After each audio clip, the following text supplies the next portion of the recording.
In this episode, we continue the socially distanced Calico campout adventure. If you haven't watched part 1 yet, here's a link at the top right. A shout out to everyone that went on the trip, and big thanks to everyone that contributed to the shared Google Photo Drive. This video is for you. Didn't go on the trip? No worries, don't feel left out. I have an important message about how trail footage could look deceitfully easy, which in turn may cause a lot of trail damage. Don't be an overly cocky son of a biscuit. Well anyways, let's get on with this adventure, shall we? The previous Calico campout episode left off at Kramer's Arch. Now it's time to take a moderate all-wheel drive trail over to the mines. Here's LJ Ferris with a modified Subaru Crosstrek with front and rear steel bumpers. Thank you Rad Approach, my buddy Lewis, for providing us with this drone footage. Here's a Volkswagen Tiguan with a wheel and tire package and, I believe, a lift.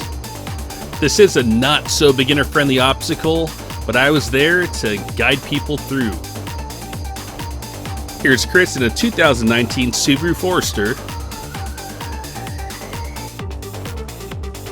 And this is a treat. This is our only full-size vehicle, Ford F-150 FX4.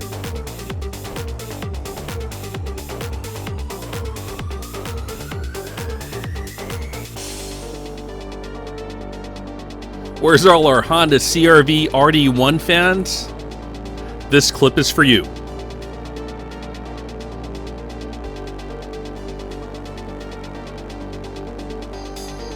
Hey, it's Donald at Offroading the West. Just kidding, but one day I will see the dude again. We made a trip out last year during Thanksgiving to Mount Shasta.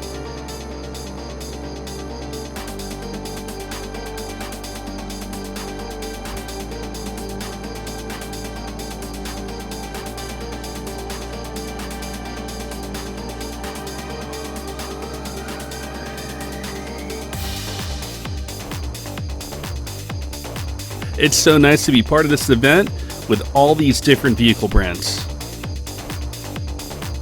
Here's Ramon in a newly acquired Nissan Xterra. Ooh, Crosstrek with a steel bumper. Oh, what? A Mercedes GLE? That's a big SUV.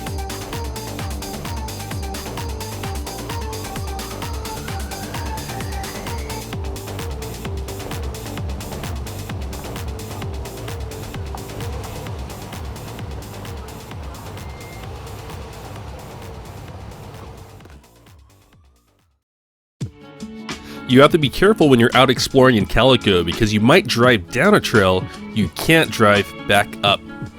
Here's my personal color-coded guide GPS. The trails in light blue and light green signify that they're traversable by most all-wheel drive crossovers. The trails in dark blue are a bit more questionable.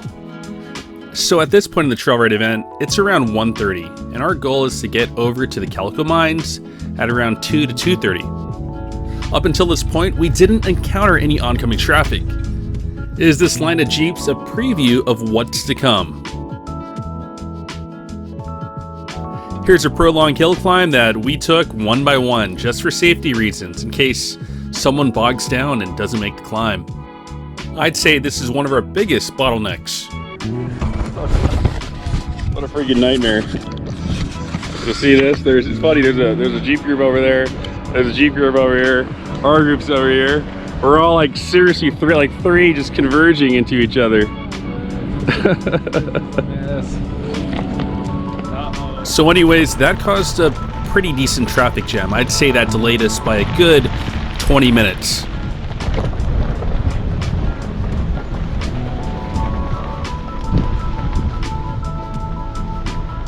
Shout out to Karen Joy for this wonderful video clip. Again, big thanks to everyone that submitted video footage.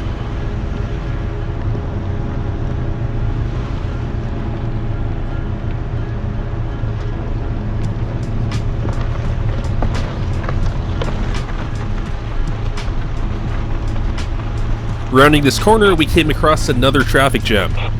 There was a Jeep convoy transporting an injured driver. They told us that he rolled his Jeep and injured his neck. Unfortunately, our convoy of 31 rigs was blocking the trail, but they were okay going down Dornick Scenic Drive because that's where they came from. Dorn Scenic Drive is a difficult trail, but if any vehicle is going to make easy work of it, it's definitely going to be a Jeep. I really hope those guys made it out okay. This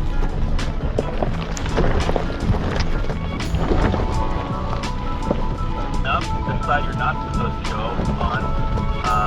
So just kind of let them know the numbers that there's, a bunch of us. After being on the trail for 2 hours after leaving Kramer's Arch, we're about to get to our next destination.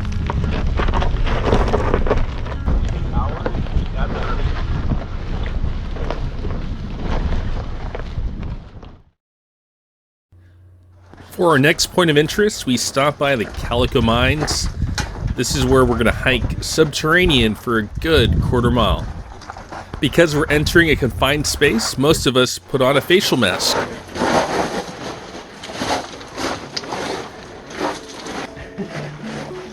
This was not a John Deasy adventuring trip. There's no club, there's no group, there's no clique. It's just about like minds getting together. We're a bunch of overlanders and we're out here for the adventure. The vast majority of event attendees went into the cave. I want to say there is a good 25 people. These are my kind of people. Caleb, look, the old tracks. The old mine tracks, Caleb. Yeah, that's so cool. Yeah. They would? No, dude, this is like City Slickers. Seen City Slickers? Oh, yeah. Listens to it? Is this the right way? I don't know. No. This is where the... No. Still a loop here.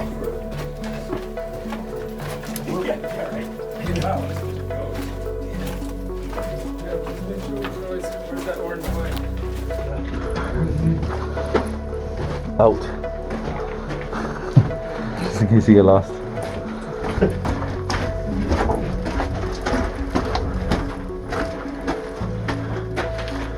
That's the upstairs. It's the addition. The addition? Oh. Watch out, Caleb. What? What? Damn. Wait, we're here. Oh, damn, it keeps going.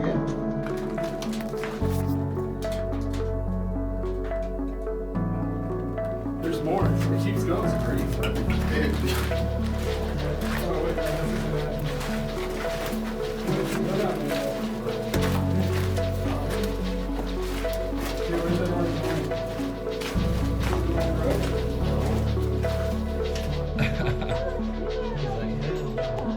The hardest part. There are a couple up steps and down steps. Right. At the end, we gotta climb a wall, but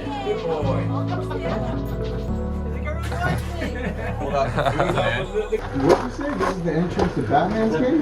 Yeah, I think that way goes to that chute. He goes, yeah. No, his parents are just hiding down here. Oh, like those steps right there? Yeah, I recognize that from this video. Just watch out to your left. There's a drop there. So what, we're heading the right way? Yeah. Okay, orange arrow. Yeah, orange arrow right there. Unless you think that's the orange arrow behind us.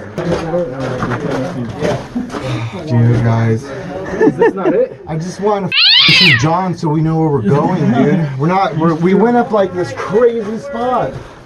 What's right here? I recognize that climb from the video. It's like a drop off. Yeah, he goes through the video going through here, and I recognize the... But there's no other arrow, huh? And I remember him saying call the orange arrow. There's light here, but I think it comes from up. Yeah. Hey, where's the orange area then? Is there an arrow? Hey, John's back there, dude. Yeah, for sure. all right. This is the part where everyone climbs. But look at this group. Everyone say hi to YouTube.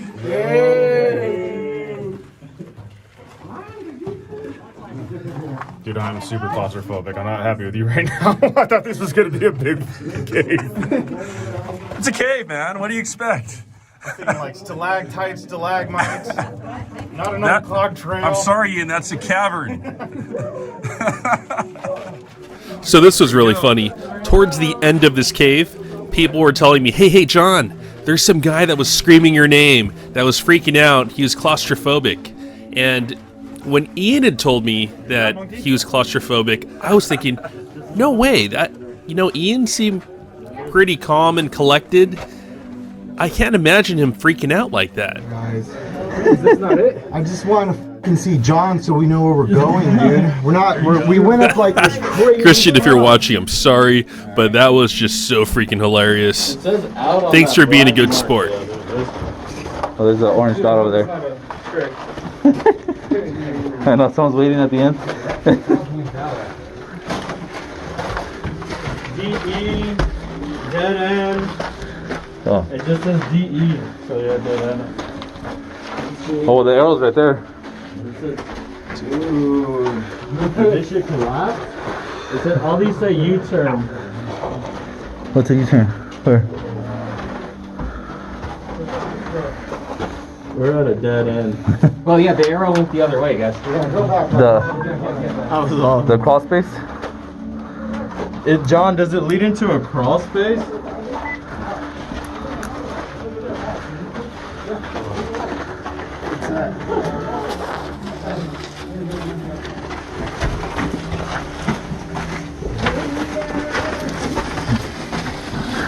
Ow.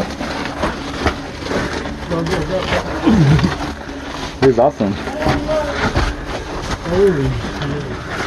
We're actually crawling. Oh, on the right up there, Brett.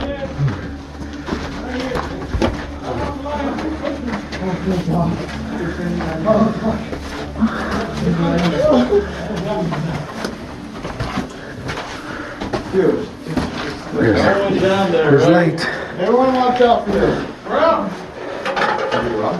Right here, look, this is the dude.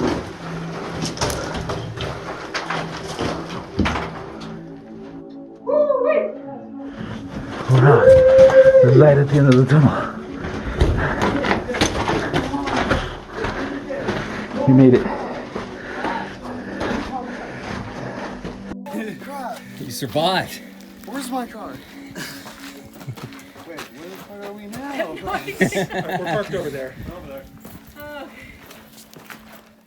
Crawling through those mines was such a very important and entertaining part of this trip. I know many of you watch my channel to see crossovers and other dedicated off-roaders drive around on various off-road terrain, but on all my trips, I always do some kind of activity. It could be a hike, it could be exploring a mine, it could be kayaking, biking, snowboarding. A guy on Instagram said it the best.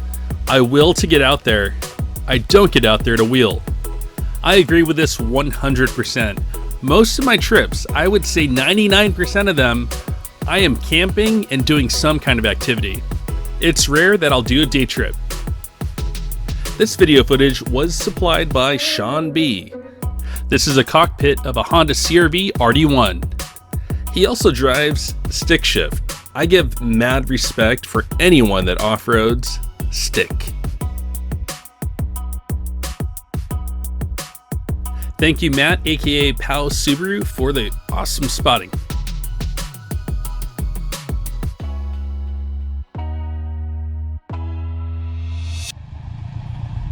Here's my GoPro Hero 7 Black with the stabilization turned off. Really just terrible footage. It's hard to watch. I'm sorry, and it shouldn't happen again. Brakes did not like that descent. Fun. Fun times. So I scouted this part of the trail and thought that it would be a better route than taking this steeper drop off, which is very loose and slippery. I'll be the first one to admit that this might have been a harder way to go.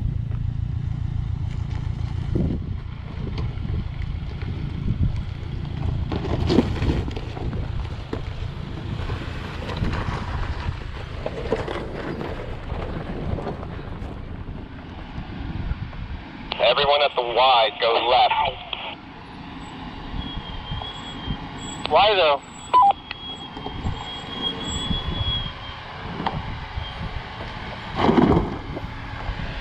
Put your lines wide.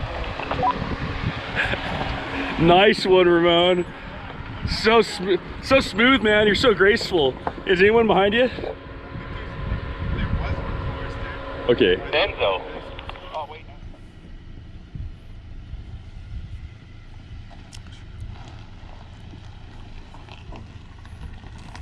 And go slow, nice and slow, nice and slow. This is a drop, drop, drop. Pretty soon, right now. All right, you good? You're good. That wasn't so bad, right? You didn't hit anything. I got you, James. I'll spot you. You're gonna drop. You're gonna drop right now. Okay. All right. You're good. Okay. Yeah. Everything else is good now. All right. Slow down. Slow down. All right. Slow. All right. You were the last one Good. to go. Okay. Cool. Little rock right here. I think you should be okay. Hey Matt, can you help out in spot? Because I got to move my car up so this doesn't pile up. Can you? Yeah, just pull up right here and then I'll move my car up. Up there. You guys having fun? Yeah. The good thing is, like, it's almost over. I know. This trail is just 2.5 miles from being over, which means it's now time to talk about trail damage. I know on camera, this trail looks like nothing hard. Actually, even my memory of this trail gave me the wrong idea. I thought 8 inches of ground clearance would be enough to get through this. Louis with a Subi scraped up his skid plates pretty bad on his 2019 Forester. You should see what happened to his rear differential plate. It's supposed to look like this. So I misjudged this later part of the trail. I thought it was just moderate, but it's between moderate and hard. Again, this trail looks like nothing difficult, but look at the damage it caused. For comparison, here's my Laurel Lakes trail video. I would consider this all-wheel drive hard. And in case you didn't know, I have a website called crossoverlanding.com with a trail database, among other things. I put this together for you guys and gals. This is for the community. Speaking of video footage that doesn't do the justice, check this out. This is the last obstacle that separates us from camp. This descent is tipsy, it feels off camber. By the way, these are my older Cooper Discovery tires. They're a bit shorter.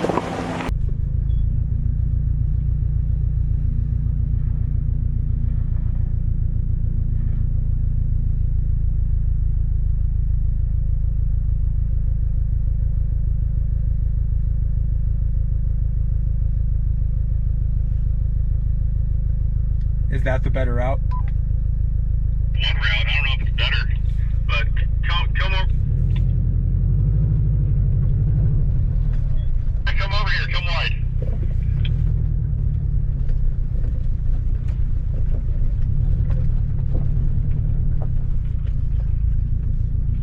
Going down this way.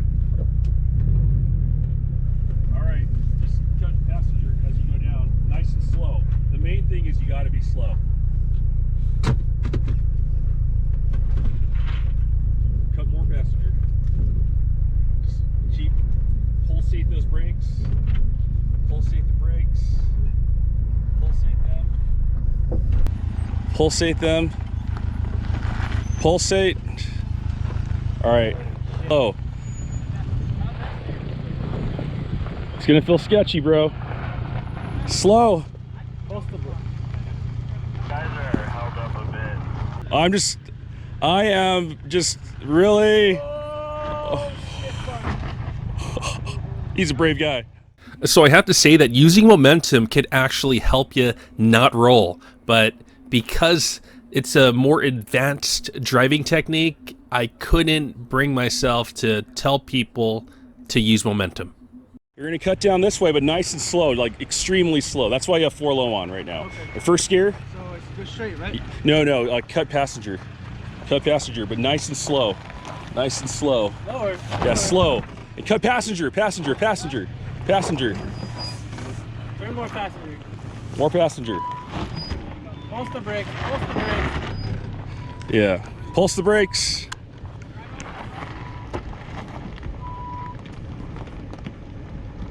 So what you're going to do is you're going to be cutting passenger so that you could go down the hill straight so you're leveled. All right. Now it's really important that you pulse the brakes. It's going to be scary, but just don't slam on them. So what you want to do is press them enough so that you're slow. Okay, so you're going slow. And as soon as you feel like a little slip, I'm not even kidding. I know it sounds counterintuitive. Just release the brake a little, but then press again. So you're just kind of like you're sliding, and then you kind of ease off, but then you press it again, and you ease off, and you press it again. Like you keep doing that right there. Okay. So that was a bunch of wasted breath. At camp, Nikki told me that she just used X mode, which kind of breaks for you. This is slow. All right, now straighten out. Straighten out. All right. Nice and slow. Like super slow. Slower than that. Slower than, to the passenger. Passenger. Passenger. Passenger. Passenger. You're good. You got it. And the cooler tips over. Ooh. Like all the ice water. Are we having fun yet? Is that a good idea? Okay, good. Now good. A little bit. Let's go straight. Go. You got it. You got it. Left, turn. You got it. You're down. Good. Driver. Slow, just slow. Just keep going slow. Yeah, keep going slow. No, that was a good line. That was a safer line. That's a fantastic line. Yeah. Wow. That was a good line. Karen, do you hate me? Do you hate me? Just enjoying it.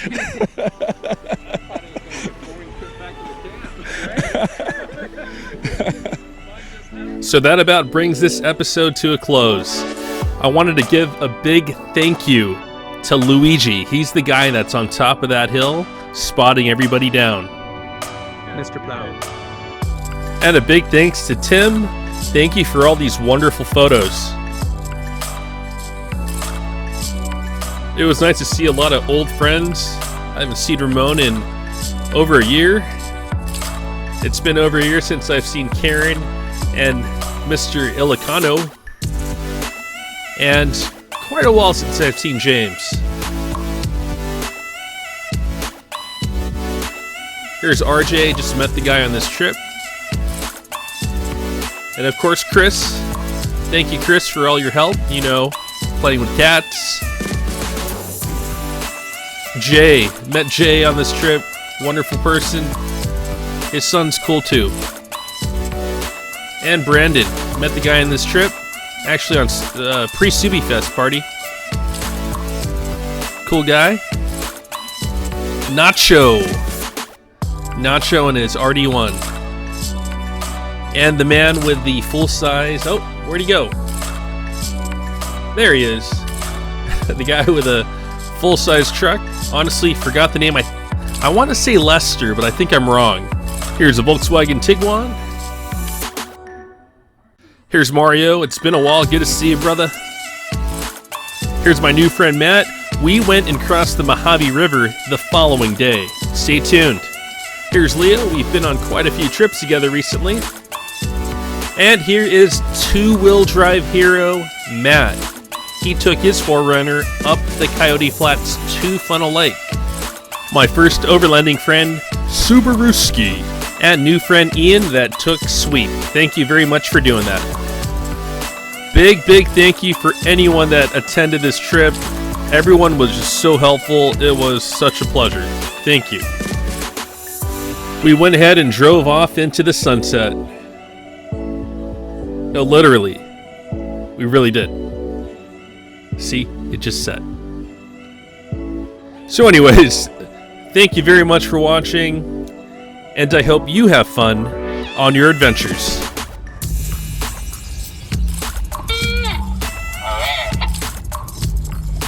Welcome back to the